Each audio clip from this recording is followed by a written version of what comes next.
গল্পের শুরু হয় প্রধান চরিত্র মিসুকে দেখিয়ে। তাকে একটি আর্ট এক্সিবিশন থেকে ইনভাইট করা হয়েছিল। আর্ট এক্সিবিশনের এক মহিলা তাকে একটি সুন্দর চিত্র দেখায়, যে চিত্রটি হায়ুন নামের এক মেয়ে এঁকেছিল। সে এই চিত্রে মিসুর ছবি অঙ্কন করেছে, যা এত রিয়েলিস্টিক ভাবে আঁকা হয়েছিল যে এক্সিবিশনের অর্গানাইজাররা চিত্রটির শিল্পীর সাথে দেখা করতে চায়, কিন্তু তাদের কাছে হায়ুনের কোনো ঠিকানা নেই। এরপর সেই মহিলাটি মিসুকে কিছু ব্লগ আর্টিকেল দেখায়, যেখানে হায়ুন মিসুর সম্পর্কে অনেক গল্প লিখে রেখেছে। মিসু মহিলাটিকে বলে দেয় তার সাথে হায়ুনের এখন আর কথা হয় না। এই বলে সে ওইখান থেকে যাওয়া শুরু করে, কিন্তু লিফটের সামনে হান নামের এক ছেলের সাথে তার দেখা হয়ে যায়। সে আর হান পূর্ব পরিচিত। হানও তার কাছে হায়ুনের ব্যাপারে জিজ্ঞেস করে, কিন্তু মিসু এখানে অনেক হতাশার স্বরে তাকে জানায় হায়ুনের ব্যাপারে সে কিছুই বলতে পারে না। রাতের বেলা বাড়িতে গিয়ে সে হায়ুনের ব্যাপারেই ভাবতে থাকে। এরপর সে ওই ব্লগ সাইটটিতে গিয়ে হায়ুনের লেখা আর্টিকেলগুলো পড়তে শুরু করে। এখানে হায়ুন তাদের ছোটবেলার কাহিনীগুলো গল্পের আকারে লিখে রেখেছিল। সিন চলে আসে 1978 সালে। ফ্ল্যাশব্যাকে দেখানো হয় একটি স্কুলের ক্লাসরুমে হায়ুন বসে ড্রয়িং করছে। কিছুক্ষণ পর একজন নতুন স্টুডেন্ট সেই ক্লাসে আসে। টিচার তাকে মিসু নামে সবার সাথে পরিচয় করিয়ে দেয়। হায়ুন তার পাশের সিটে মিসুকে বসতে দেয়, কিন্তু মিসু সেখানে না বসে পেছনের দরজা দিয়ে দৌড়ে পালিয়ে যায়। ক্লাস শেষ হলে হায়ুন মিসুর ব্যাগটি ফেরত দিতে যায়। মিসু তখন একটি উঁচু স্থানে একা দাঁড়িয়েছিল। সে হায়ুনকেও উপরে ডেকে নেয়, কিন্তু হায়ুন তাকে জানায় তার হাইট ফোবিয়া আছে, তাই সে উপরে যেতে পারবে না। এই শুনে মিসু হায়ুনকে সাহস দিতে থাকে এবং ভয়ের সাথে কিভাবে লড়াই করতে হয় সেটা বলতে থাকে। অবশেষে হায়ুন উপরে উঠে পড়ে এবং এখানে তারা দুজন একে অপরের সাথে পরিচিত হয়। তারা নিজেদের নামের অর্থ নিয়ে অনেক গল্প গুজব করে। খুব অল্প সময়ের ব্যবধানে তাদের মধ্যে ভালো বন্ধুত্ব হয়ে যায়। হায়ুন তার বাড়িতে মিসুকে নিয়ে আসে, আর রাস্তা থেকে তারা দুজন একটি বিড়াল ছানাকেও নিয়ে এসেছিল। বিড়ালটি বৃষ্টিতে ভিজছিল, তাই এটিকে তারা দুজন অনেক যত্ন নিতে থাকে। সেই রাতে মিসু হায়ুনদের বাড়িতেই শাওয়ার নিয়ে নেয় এবং ডিনার করার সময় মিসু জানায় সে ব্রোকলি খেতে পছন্দ করে না, তাই সে গাজরের তৈরি রেসিপি ট্রাই করে। অপরদিকে হায়ুন আবার গাজর পছন্দ করে না, কিন্তু সে ব্রোকলি খুব পছন্দ করে। ডিনার শেষে মিসুর মা তাকে নিতে আসে, আর গাড়িতে বসে সে মিসুকে অনেক বকাঝকা করতে থাকে, কারণ মিসু তাকে না জানিয়ে সারাদিন হায়ুনের বাড়িতে সময় কাটিয়েছে। আর ওইদিকে সে মিসুকে সব জায়গায় খোঁজ করেছে। তবে মিসু এখানে তার মাকে জানায় সে অনেক ডিপ্রেসড। এই নতুন শহরের নতুন স্কুলে তার একদমই ভালো লাগছে না। এরপর সে মন খারাপ করে একদিকে মুখ ফিরিয়ে বসে থাকে। এর পরের দিন সে আবারও হায়ুনদের বাড়িতে চলে যায়। এখানে হায়ুন সেই বিড়াল ছানাটির খুব সুন্দর একটি স্কেচ অঙ্কন করে, যা দেখতে একদম সত্যিকারের বিড়ালের মতো ছিল। মিসু তাকে জিজ্ঞেস করে সে বড় হয়ে একজন আর্টিস্ট হবে কিনা। উত্তরে হায়ুন তাকে বলে সে আর্টিস্ট হবে না, সে শখের বসে ছবি অঙ্কন করে। তার স্কেচ করতে অনেক ভালো লাগে। সে মিসুকেও বিড়ালটির একটি ছবি অঙ্কন করতে বলে, কিন্তু মিসু বিড়ালের ছবিটি খুব বাজেভাবে অঙ্কন করে, যা দেখে দুজনেরই প্রচন্ড হাসি পায়। এরপর থেকে মিসু প্রতিনিয়ত হায়ুনদের বাড়িতে আসতো। তারা একসাথে খেলাধুলা করত, খাবার খেত, এমনকি কখনো কখনো একসাথে ঘুমিয়েও যেত। এভাবে দেখতে দেখতে তারা দুজনই বড় হয়ে যায়। একদিন মিসু ড্রয়িং ক্লাস থেকে হায়ুনকে ফোন করে। সে বলে স্যারকে একটি অজুহাত দেখিয়ে ক্লাস বাঙ্ক করতে। সে তার জন্য রাস্তায় অপেক্ষা করছে। কথা মতো হায়ুন সর্দি কাশির অজুহাত দেখিয়ে ছুটি নেয়। এরপর সে মিসুর সাথে দেখা করতে চলে আসে। মিসু তাকে নিয়ে একটি গেমস কর্নারে যায় এবং দুজনে অনেক এনজয় করে। এরপর তারা দুজন একটি পার্লারে আসে। আসলে হায়ুনের কান ফুটো করাতে মিসু এখানে নিয়ে এসেছে, কিন্তু হায়ুন খুব ভয় পেত, তাই মিসু তাকে কৌশলে এখানে নিয়ে এসেছে। তবে এখানে মিসুর দ্বারা ভুলবশত কিছু জিনিস নিচে পড়ে নষ্ট হয়ে যায়। দোকানদার তাকে জরিমানা হিসেবে 100 টাকা দিতে বলে, কিন্তু তাদের কাছে এত টাকা ছিল না। মিসু সরি বলার পরিবর্তে উল্টো সেই দোকানদারের সাথে ঝগড়া করতে শুরু করে এবং দৌড়ে সেখান থেকে পালিয়ে আসে। এই ধরনের ছোটখাটো দুষ্টুমি তারা প্রায় করত। রাতের বেলা মিসু হায়ুনদের বাড়িতেই ডিনার করে। আসলে মিসুর মা চাকরির সুবাদে অন্য স্থানে শিফট হয়েছে, কিন্তু মিসু এখন আর জায়গা বদল করতে চায় না, তাই সে জেদ করে হায়ুনের সাথে এখানেই রয়ে গিয়েছে, আর সে একটি হোস্টেলে থাকে। ডিনার শেষ করে মিসু হায়ুনকে নিয়ে হোস্টেলে চলে যায়। এরপর মিসু তার ফুটো করা কানগুলোতে ওষুধ লাগিয়ে দিতে থাকে, যাতে কোনো ইনফেকশন না হয়। এখানে তারা গল্প করতে করতে অনেক মজা করে। এর পরের দিন সকালবেলা মিসু অনেক ভোরে হায়ুনকে ঘুম থেকে উঠায় এবং তাকে একটি পরিত্যক্ত রিসোর্টে নিয়ে আসে। এখানে সে আগে থেকেই একটি কেক সাজিয়ে রেখেছিল। আসলে আজকে হলো হায়ুনের বার্থডে, আর মিসু তাকে সারপ্রাইজ দিতে এখানে এসেছে। এরপর সে তাকে একজোড়া কানের দুল উপহার দেয়, কিন্তু হায়ুনের একটি কান ফুটো হয়েছিল, তাই সে একটি দুল নিজে পরে নেয় আর অপরটি মিসুর কানে পরিয়ে দেয়। এরপর তারা নিজেদের ক্যারিয়ার আর স্বপ্ন নিয়ে গল্প গুজব করতে থাকে। মিসু মিসু জানায় তার স্বপ্ন হলো দেশ বিদেশের সুন্দর সুন্দর জায়গাগুলো ভ্রমণ করা, আর সে তার সাথে করে হাইউনকে নিয়ে যেতে চায়। কিন্তু হাইউন তাকে বলে তার আসলে তেমন কোনো স্বপ্ন নেই, তবে তার বাবার স্বপ্ন হলো তাকে টিচার বানাবে। এখানে হাইউন আরেকটি বিষয় মিসুকে জানায়, সে এক হ্যান্ডসাম ছেলেকে প্রথম দেখাতেই পছন্দ করে ফেলেছে, যে কিনা হানরা বাস্কেটবল নামক একটি ক্লাবের হয়ে বাস্কেটবল খেলে। এরপর মিসু সেই ছেলেটিকে দেখার জন্য মাঠে চলে যায়। সে ওই ছেলেটিকে বলে তাকে একটি মেয়ে অনেক পছন্দ করে, যে মেয়েটিকে কখনো চিট করা যাবে না, এমনকি তাকে দুঃখ কষ্টও দেওয়া যাবে না। ছেলেটি এখানে মনে করতে থাকে মিসুই তাকে পছন্দ করেছে। এর পরের দিন একটি রেস্টুরেন্টে হাইউন তার ক্লাবের টিম নিয়ে হাজির হয়। বিপরীত পাশে বসেছিল সেই বাস্কেটবল ক্লাবের ছেলেটি। তার ক্লাবের মেম্বাররা উপস্থিত ছিল। আসলে তারা একটি কম্পিটিশনের জন্য একত্রিত হয়েছে, আর এখন তাদের পার্টনার চুজ করতে হবে। এখানে হাইউন আর সেই ছেলেটি একে অপরের পার্টনারশিপ করে নেয়। রাতের বেলা ডিনার করাতে হাইউন সেই ছেলেটিকে আরেকটি রেস্টুরেন্টে নিয়ে আসে, আর এখানেই তারা একে অপরের সাথে পরিচিত হয়। ছেলেটি জানায় তার নাম হলো হান। হাইউন তার একটি ছবি আঁকবে বলে ইচ্ছা প্রকাশ করে। এর কারণ সে যখন কোনো কিছু ড্রয়িং করে তখনই সে ওই মানুষটিকে ফিল করতে পারে। সে হানের ছবি অঙ্কন করতে থাকে এবং আঁকা কমপ্লিট হলে সে হানকে তার মনের কথাটি জানিয়ে দেয়। সে বলে দেয় যে হানকে সে খুব পছন্দ করেছে। এরপর সিন চলে আসে একটি বারে। এখানে মিসু বারটেন্ডারের কাজ করছিল। সেখানে হাইউন হানকে নিয়ে এসেছিল মিসুর সাথে পরিচয় করিয়ে দেওয়ার জন্য। এখানে আমরা মিসুর বয়ফ্রেন্ড জিমকেও দেখতে পাই। কিছুক্ষণ পর মিসু জিমের সাথে নাচ গান করতে চলে যায়। এরপর দেখানো হয় মিসু, হাইউন আর হান একসাথে অনেক এনজয় করছে। একদিন তারা একটি জঙ্গলের ভেতরে চলে আসে। এখানে একটি ছোট্ট মন্দির আছে যেখানে প্রার্থনা করলে যে কোনো উইশ পূর্ণ হয়ে যায়। তবে হাইউন অনেক বেশি হাঁটার ফলে ক্লান্ত হয়ে যায়, তাই মিসু তাকে বসিয়ে রেখে নিজেই সেই গুহায় চলে যায়। এখানে হাইউনও তার সাথে ছিল। তার গলার একটি বিশেষ লকেটের দিকে মিসুর নজর পড়ে। আসলে এটি হানের দাদি তাকে দিয়েছিল, কারণ সে ছোটবেলায় একটি কঠিন রোগে আক্রান্ত হয়েছিল এবং প্রায় মৃত্যুর কাছে চলে গিয়েছিল। তবে এই লকেটটি ওষুধের মতো কাজ করে। সে এটি গলায় দেওয়ার পর থেকে সুস্থ অনুভব করে। এখানে তারা দুজন অনেক ক্লোজ হয়ে যায় এবং হান মিসুকে কিস করে বসে। ফিরে আসার সময় তারা তিনজনের কেউ কারোর সাথে কোনো কথা বলে না। এর পরের দিন সকালবেলা মিসু জিমের সাথে সিওল নামক শহরে যাওয়ার সিদ্ধান্ত নেয়। হাইউন খুব কান্না করছিল তাকে বিদায় জানাতে এসে, কিন্তু সে মিসুর গলায় সেই লকেটটি দেখতে পায় যেটা হান পরেছিল। এই লকেটটি দেখে সে একদম স্থির হয়ে যায়। অপরদিকে মিসু সিওল শহরে একটি অ্যাপার্টমেন্ট ভাড়া নেয় এবং চিঠি লিখে তার জীবনের সব ঘটনা হাইউনকে জানাতে থাকে। সে বলে বর্তমানে সে জিমের সাথে একটি বারে কাজ করে এবং ড্রয়িং ক্লাসও অ্যাটেন্ড করে, তবে একসাথে এত কাজ সে হ্যান্ডেল করতে পারছে না। চিঠির উত্তরে হাইউনও তাকে লিখে জানায় যে সে নতুন কলেজে অ্যাডমিশন নিয়েছে, তবে সে মোটেও খুশি নয়। অপরদিকে দেখানো হয় এক রাতে বারে গিয়ে মিসু দেখতে পায় জিমের অন্য এক মেয়ের সাথে অ্যাফেয়ার রয়েছে, তাই সে অনেক মন খারাপ করে সেখান থেকে বেরিয়ে যায়। এরপর থেকে সে অনেক ডিপ্রেসড থাকে, আর এখন সে একটি হোটেলে কাজ করে। তবে সে হাইউনকে লেটারে মিথ্যে বলে যে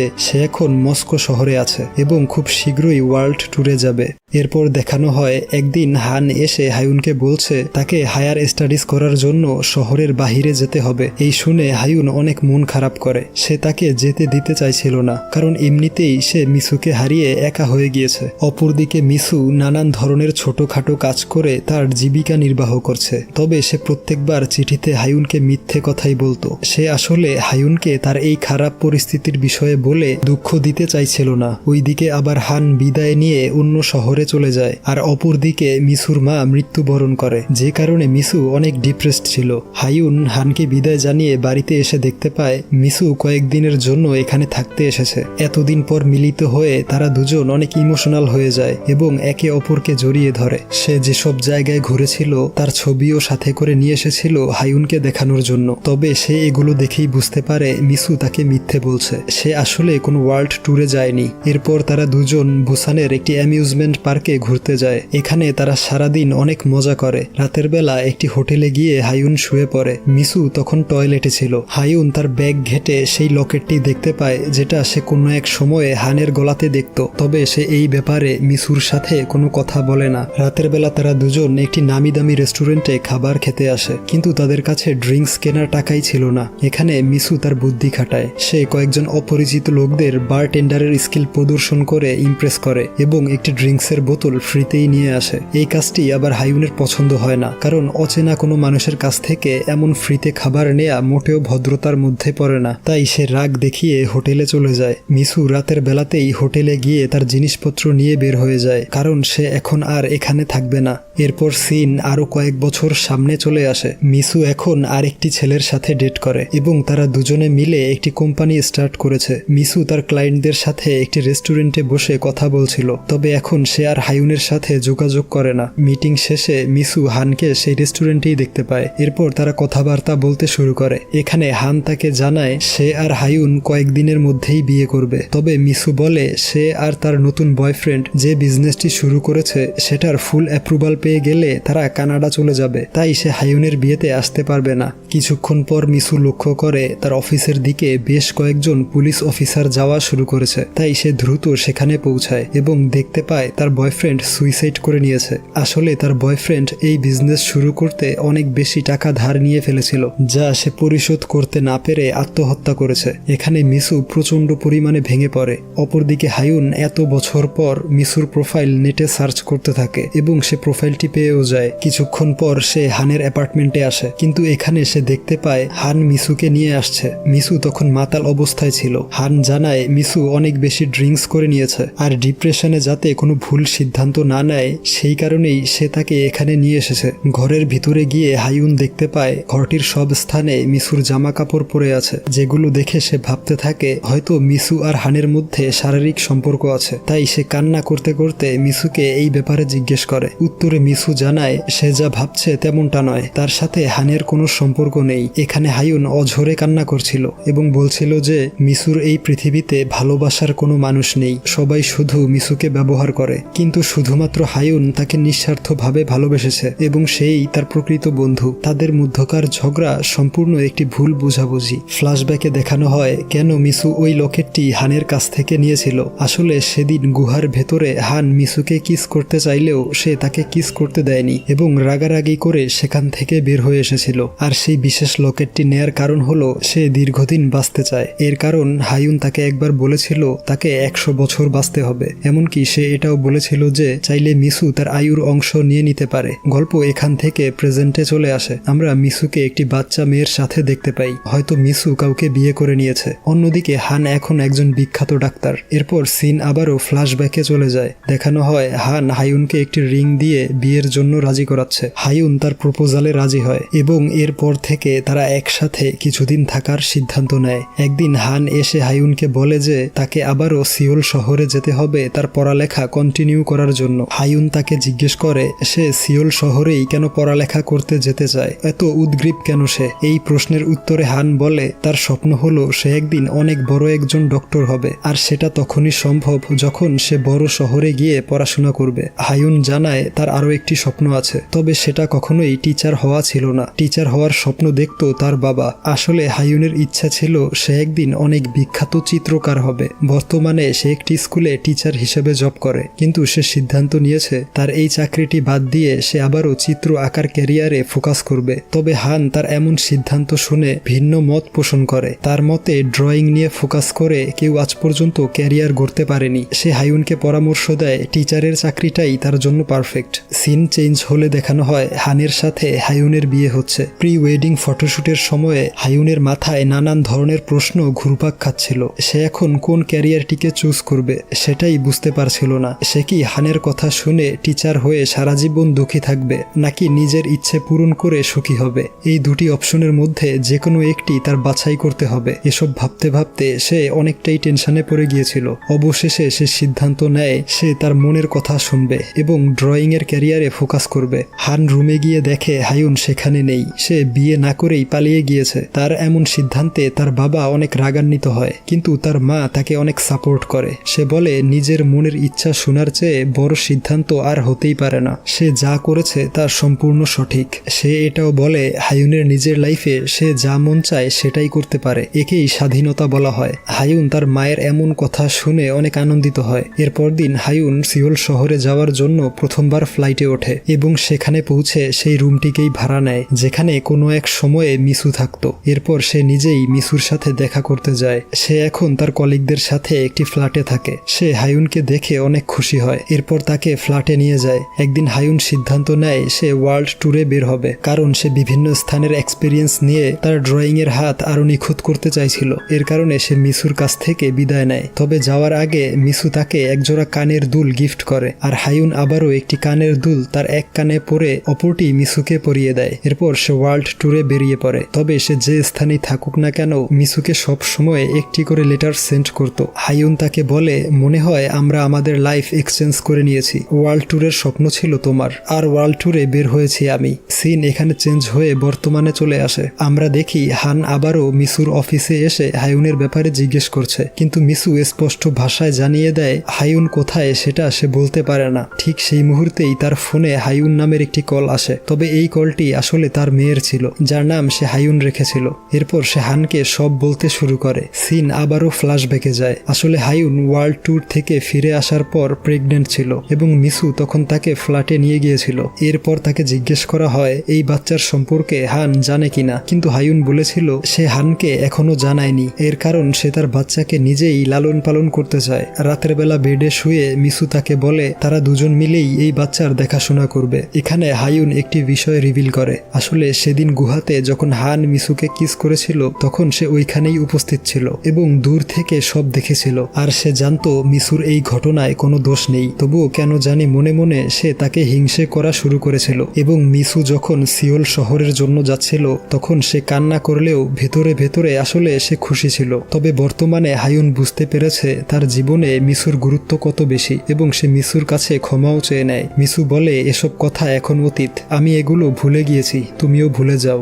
এরপর হায়ুনের ডেলিভারির দিনটি দেখানো হয়। নার্স এসে মিসুকে জানায় অপারেশনের সময় হায়ুনের অনেক ব্লিডিং হয়েছে, তবে তারা মা আর বাচ্চা দুজনকেই বাঁচিয়ে নিয়েছে। এর পরের দিন মিসু হসপিটালে গিয়ে দেখতে পায় হায়ুন সেখানে নেই, তাই সে চিন্তিত হয়ে পড়ে। তখনই আবার হায়ুন তাকে ফোন করে আর বলে সে তার নতুন জীবন শুরু করতে যাচ্ছে। যেহেতু মিসু কথা দিয়েছিল সে হায়ুনের সন্তানকে লালন পালন করে বড় করবে, তাই সে তার সন্তানকে মিসুর কাছে রেখেই সারা জীবনের জন্য কোথাও চলে যায়। এরপর থেকে তাদের মধ্যে আর কোনো যোগাযোগ হয়নি। এই ঘটনাগুলো এতক্ষণ যাবৎ মিসু হানকে বলছিল, তবে সে গাড়িতে করে চলে আসার সময়ে বাস্তবে কি ঘটেছিল সেটা দেখানো হয়। আসলে সেদিন ডেলিভারির সময়ে হায়ুন বাঁচতে পারেনি। অতিরিক্ত ব্লিডিং এর কারণে সে মৃত্যুবরণ করেছিল। ডক্টরের কাছ থেকে হায়ুনের মৃত্যুর খবর শুনে মিসু একদম শকড হয়ে যায়। হায়ুন এখন আর পৃথিবীতে নেই সেটা বিশ্বাস করতেই তার জন্য অনেক কষ্টসাধ্য হয়ে পড়ে। এরপর থেকে সে হায়ুনের মেয়েকে লালন পালন করছে। তার আসলে বিয়ে হয়নি।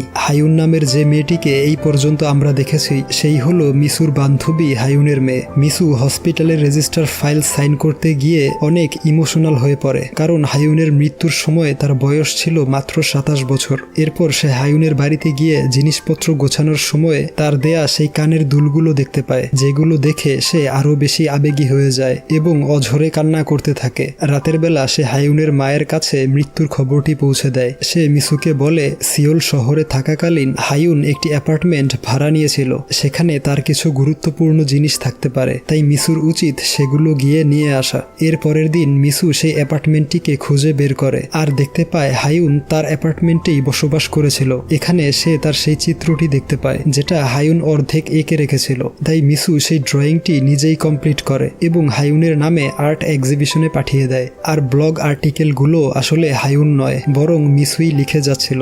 গল্পের একদম শেষের অংশে দেখানো হয় মিসু তার মেয়েকে নিয়ে সেই আর্ট গ্যালারিতে আবারও এসেছে। আসলে সে নিজেই আরো কিছু চিত্র অঙ্কন করে হায়ুনের নামে এক্সিবিশনে পাঠিয়েছিল, যেগুলো সেখানে প্রদর্শনীর জন্য রাখা হয়েছে। আর এখানেই এই অসাধারণ গল্পটি সমাপ্ত হয়।